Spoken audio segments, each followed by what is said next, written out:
Je n'arrive pas à m'arrêter de chanter parce que la louange, l'adoration, ça me calme beaucoup, ça m'adoucit beaucoup. Donc, c'est très bien que je puisse exhorter avec une louange qui va pouvoir maintenir mon calme. Je vais m'adresser à Joël Tatou. Oui, Joël. Je viens m'adresser à toi. Et cette fois-ci, je ne veux pas t'appeler serviteur. Je ne veux pas t'appeler prophète. Parce que tu ne l'es pas. Tu n'es pas un serviteur de Tata Nzambe. Parce que un serviteur de Tata Nzambe, nous le voyons par les fruits qu'il dégage, par les fruits qu'il manifeste. Tu ne manifestes pas les fruits d'un enfant de Tata Nzambe. Tu ne manifestes pas les fruits d'un serviteur de Tata Nzambe. Donc, je vais t'appeler par Joël. Joël, tu sais comment on appelle une personne qui ment? Tu sais comment on appelle une personne qui ment? Tu sais comment on appelle une personne qui vole les brebis? Une personne qui vole les brebis.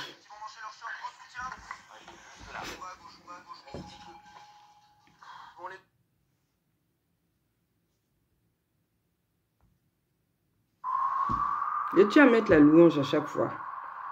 Tu sais comment on appelle une personne qui ment? Une personne qui vole les brebis, qui vole l'argent des brebis. Parce que ce que tu fais là, ça n'a pas un autre nom que le vol. Ce que tu fais, ça n'a pas un autre nom que le vol. Parce qu'il faut appeler les choses par leur nom. Ce que tu fais là, c'est tout simplement du vol. C'est tout simplement du vol.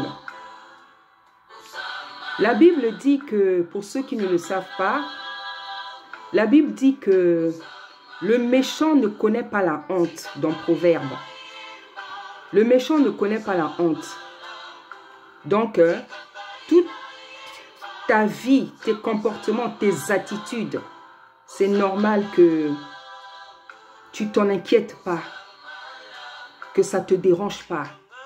Parce que la Bible dit que le méchant ne connaît pas la honte. Donc le méchant, pour ceux qui ne savent pas, ceux qui ne sont pas convertis, ceux qui ne craignent pas Tata Nzambe, ceux qui ne craignent pas l'Éternel des armées.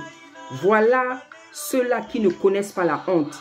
Donc quand tu es un méchant, quand tu ne crains pas Tata Nzambe, quand tu ne le connais pas, tu ne vas pas aussi connaître la honte.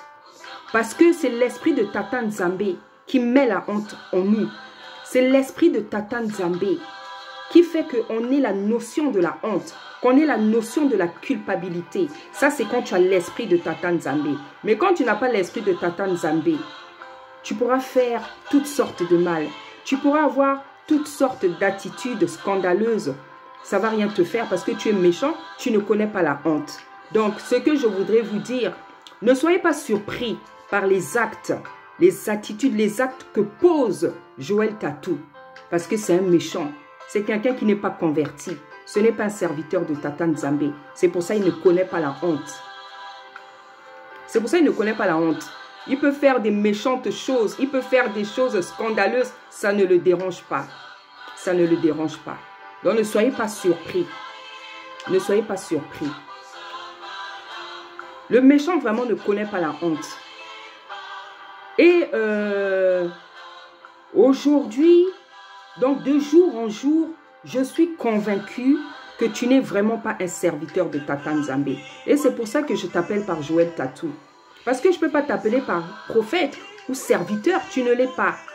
Le serviteur, c'est celui qui accomplit la volonté de Tata Nzambe. C'est celui qui pratique ses préceptes, celui qui fait sa volonté, celui qui pratique ses commandements. Mais quand tu ne le fais pas, tu ne pratiques pas sa parole, mais tu veux qu'on t'appelle prophète serviteur. Ça, c'est pour les ignorants. C'est les ignorants qui vont t'appeler comme ça. C'est les ignorants, ceux qui n'ont pas la connaissance de la parole. C'est ceux-là qui vont continuer à t'appeler par prophète, prophète serviteur. Moi, je vais t'appeler par Joël Tatou. Je vais t'appeler par ton nom. Je vais t'appeler par ton nom. Donc, le méchant ne connaît pas la honte. C'est pour ça que tu peux faire toutes sortes de mal, de scandales. Tu n'es pas inquiété, ça ne te dérange pas. Parce que tu es un méchant. Tu n'es pas un serviteur de Tata Nzambe. Donc, tu peux voler l'argent, tu peux faire des faux miracles, tu peux voler l'argent, tu peux faire toutes sortes de choses scandaleuses. Ça ne va pas t'inquiéter parce que tu n'es pas un serviteur de Tata Nzambe. Tu n'es pas un enfant de Tata Nzambe. Tu n'es pas un enfant de Tata Nzambe. Ça ne te dérange pas, tu n'as pas honte. Parce que la honte, tu ne la connais pas. La honte, tu ne la connais pas. Tu ne peux pas aussi avoir pitié des brebis parce que tu n'es pas un vrai serviteur. Le vrai serviteur, la vraie servante, c'est celle qui a pitié des brebis, qui se soucie de leur salut, qui se soucie de les délivrer, qui se soucie de les guérir, qui se soucie qu'ils aillent de l'avant, qui se soucie qu'ils soient heureux. Pas qui se soucie comment les brebis, les âmes vont me donner de l'argent. C'est ça ton souci. C'est ça ton souci à toi. Multiplier les techniques pour voler l'argent des brebis. Et comme malheureusement ces brebis-là, ce sont des aveugles. Parce que c'est la Bible qui le dit. Ce sont des aveugles qui conduisent des aveugles. C'est pour ça que tu arrives à les voler comme ça. C'est pour ça que tu arrives à les voler. Parce qu'elles-mêmes, c'est des aveugles.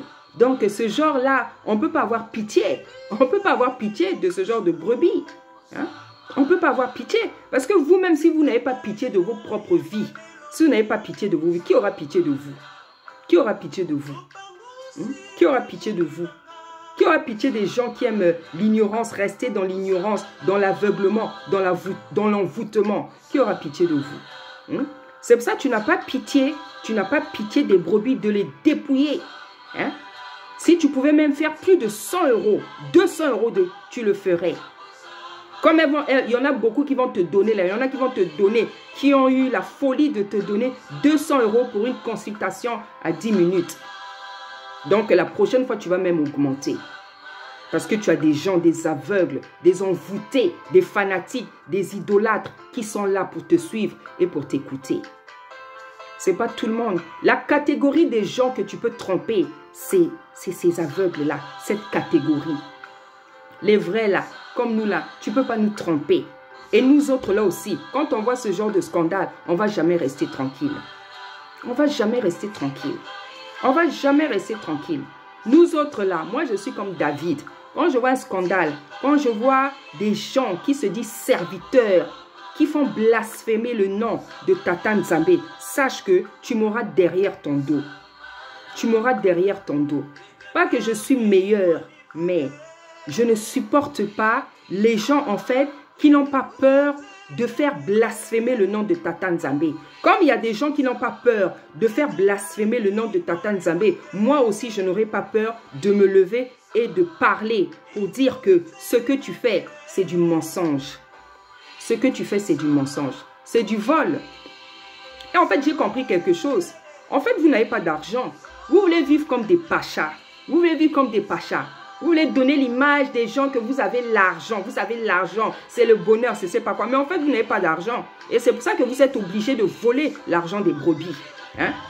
Toutes vos paillettes là, toutes vos paillettes, les voitures, les hôtels, les voyages, tout ça, c'est sur le dos des brebis ignorantes, envoûtées, idolâtres, fanatiques. C'est sur ça que vous vivez.